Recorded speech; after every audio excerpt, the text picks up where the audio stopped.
Assalamualaikum warahmatullahi wabarakatuh. Perkenalkan, nama saya Sartika, Prodi PAI, NIM 18531185. Baiklah, saya akan menjawab 9 pertanyaan dari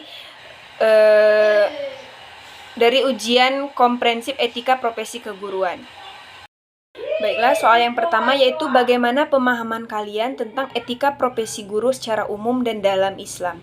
Dalam Jurnal Etika Profesi Guru, Pendidikan Anak oleh Zerli Nadia Wulan dan Nur Hafizah halaman 36-37, etika profesi adalah suatu tingkah laku seorang guru. Profesi guru merupakan bagian dari etika umum yang menjadi acuan profesi dalam berperilaku yang baik dan benar. Dasar perilakunya tidak hanya hukum-hukum pendidikan dan prosedur pendidikan saja, tapi nilai moral juga menjadi acuan penting yang harus dijadikan landasan kebijakannya. Jadi, etika profesi guru adalah berkaitan erat dengan kompetensi sesuai di bidangnya, itu baik secara keterampilan, pengetahuan, maupun sikap dan perilaku seorang guru tersebut. Dan dalam etika profesi keguruan dalam Islam adalah suatu tingkah laku atau etika yang telah etika seorang guru yang mengacu pada tuntunan Rasulullah SAW dan sesuai dengan yang dianjurkan oleh Rasulullah SAW. Soal yang kedua yaitu bagaimana perbedaan moral, norma, dan etika. Dalam buku Etika Profesi Guru oleh Dr. Silpi A. Oktavia, MPD, dan halaman 4-6, moral merupakan ajaran tentang baik dan buruk yang sesuai dengan ide-ide umum yang dianggap baik dan wajar, atau yang diukur dengan tradisi yang berlaku dalam suatu masyarakat. Menurut moral, baik buruknya perilaku tersebut tergantung kebiasaan yang berlaku dalam masyarakat. Berarti moral itu adalah suatu kebiasaan baik buruk jika sesuai dengan kebiasaan yang berlaku dalam masyarakat. Misalnya dalam masyarakat suku Jawa misalnya tidak boleh berkata atau berucap terlalu keras, itu termasuk sesuai dengan kebiasaan mereka. Yang kedua yaitu etika adalah tata cara yang biasa digunakan sebagai pedoman atau asas suatu individu dalam melakukan perbuatan dan tingkah laku yang diukur berdasarkan akal pikiran manusia. Maksudnya yaitu suatu baik atau buruknya suatu perilaku tersebut sesuai dengan pemikiran masing-masing individu. Jika pemikiran masing-masing individu itu mengatakan itu perbuatan baik, itu ada perbuatan baik. Jika individu itu berpikir itu ada perbuatan buruk, maka itu ada perbuatan buruk sesuai dengan pemikiran masing-masing. Dan yang ketiga yaitu norma adalah aturan atau ketentuan yang bersifat mengikat sekelompok orang dalam sebuah kehidupan masyarakat. Nah, norma adalah suatu kebiasaan atau aturan-aturan yang bersifat mengikat sekelompok. Berarti sesuai dengan aturan-aturan yang berlaku dalam kelompok tersebut. Dan soal yang ketiga yaitu bagaimana cara penerapan etika seorang guru dalam kurung gaya komunikasi dan gaya bermedia sosial di era sekarang.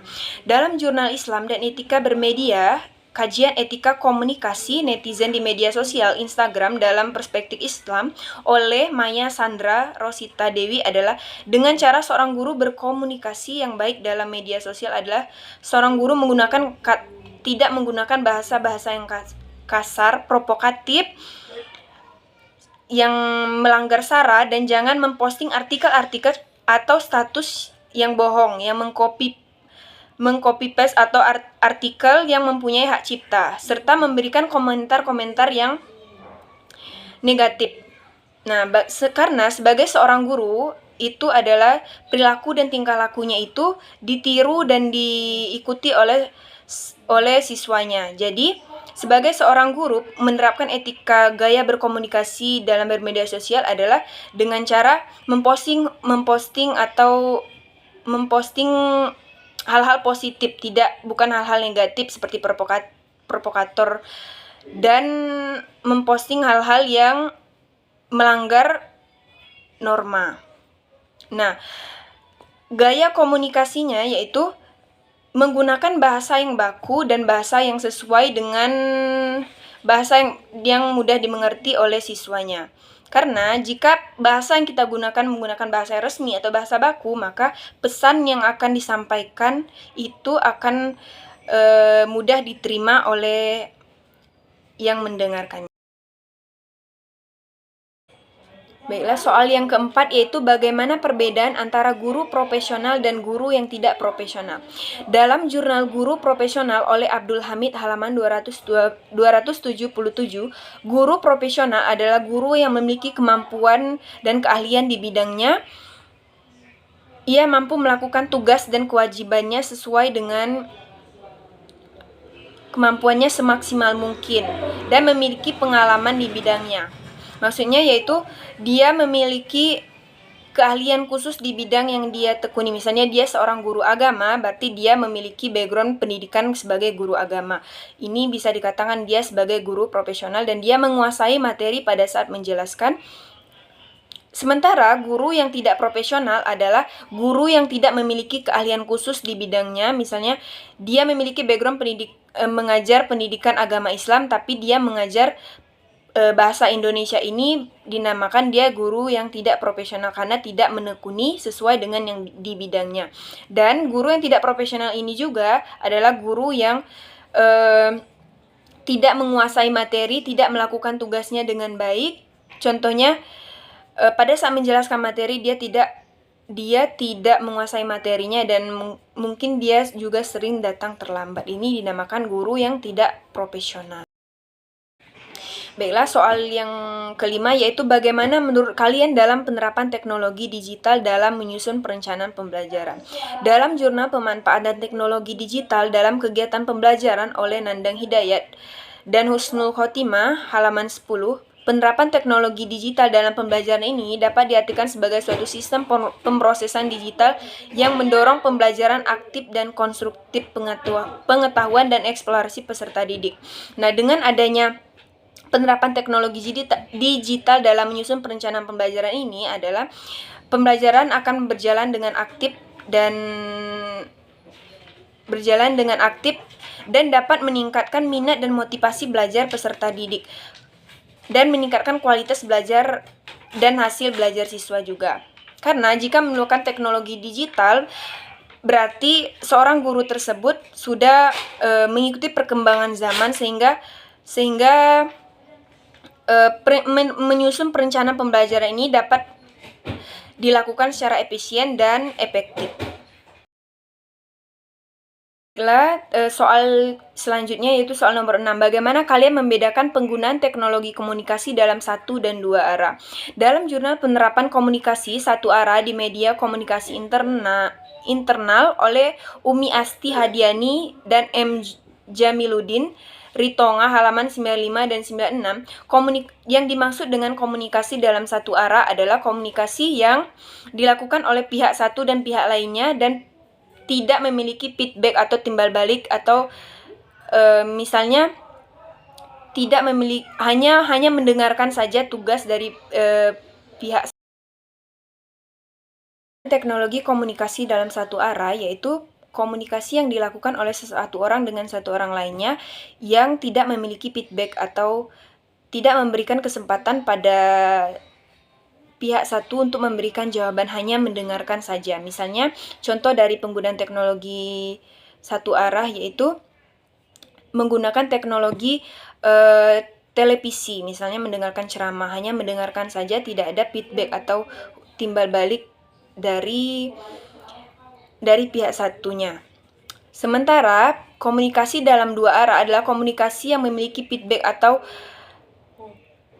atas pesan yang disampaikan dalam komunikasi tersebut atau ada timbal balik atau jawaban. Misalnya contohnya saja telepon atau menggunakan video call pada saat ujian, ini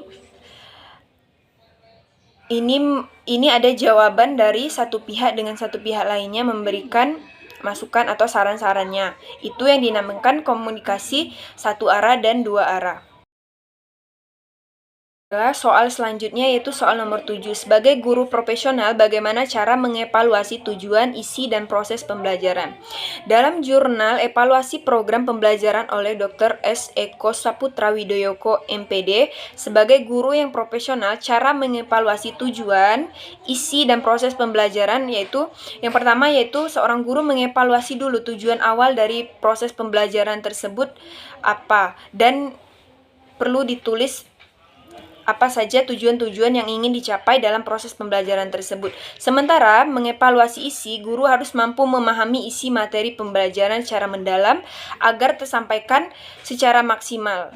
Maksudnya di sini adalah seorang guru mengetahui isi dari pembelajaran tersebut dan menguasai sehingga nantinya proses pembelajaran tersebut memang dibutuhkan oleh seorang siswa tersebut atau tidak. Maka dari itu, perlu adanya seorang guru mengevaluasi isi dari pembelajaran tersebut sudah sesuai atau tidak. Sementara, mengevaluasi proses pembelajaran yaitu dengan cara seorang guru mengamati dari awal sampai akhir proses pembelajaran tersebut, apakah siswa-siswanya aktif atau memahami proses pembelajaran tersebut dari awal sampai akhir. Maka dari itu perlu adanya setelah pembelajaran itu selesai, seorang guru mengevaluasi atau memberikan pertanyaan-pertanyaan yang sesuai yang telah diajarkan tadi. Di sana seorang guru bisa melihat apakah siswanya memahami materi yang disampaikan tadi atau tidak.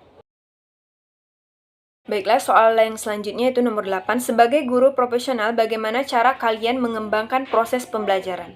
Dalam jurnal pengembang sumber belajar berbasis karakter peserta didik, PAI, oleh M. Syahran Jailani Abdul Hamid, cara mengembangkan proses pembelajaran sebagai guru profesional yaitu yang pertama yaitu menganalisis kebutuhan dan karakter belajar siswa.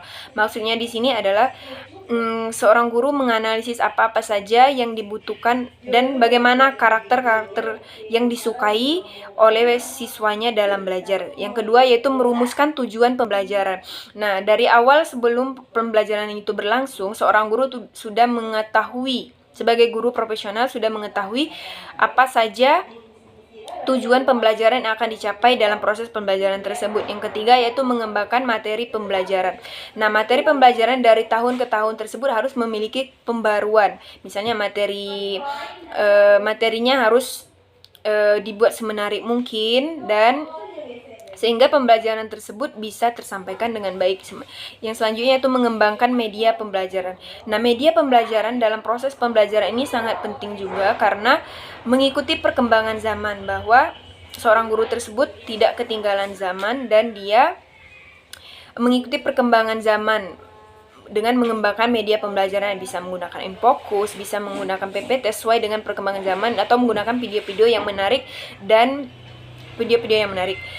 Yang selanjutnya itu pemilihan jenis sumber belajar. Nah, jenis sumber belajar ini bisa maksudnya yaitu memilih sumber-sumber belajar, misalnya buku-buku yang digunakan dalam proses pembelajaran tersebut harus memilih pembaruan atau buku-buku terbaru sehingga informasi atau ilmu-ilmu yang disampaikan oleh seorang guru tersebut bisa mengikuti perkembangan zaman dan tersampaikan dengan baik materi yang disampaikan. Yang selanjutnya itu mengevaluasi setiap pembelajaran. Nah, mengevaluasi setiap pembelajaran ini sangat penting dalam proses pembelajaran karena dari awal sampai akhir pembelajaran itu diamati dan dilihat bahwa apakah anak tersebut atau siswa tersebut memahami pembelajaran yang telah disampaikan. Baiklah, soal yang selanjutnya yaitu nomor 9. Bagaimana kalian merancang layanan pembelajaran yang mendidik kepada peserta didik sesuai dengan karakternya?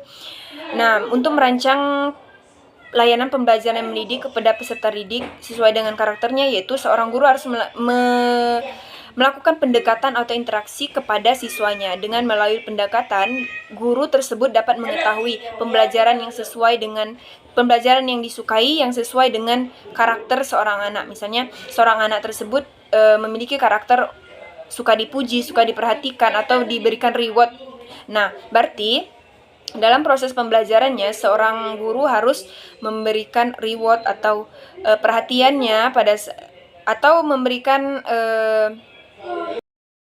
seorang guru tersebut mengapresiasi kerja keras dari seorang siswanya jika misalnya dia menjawab pertanyaan atau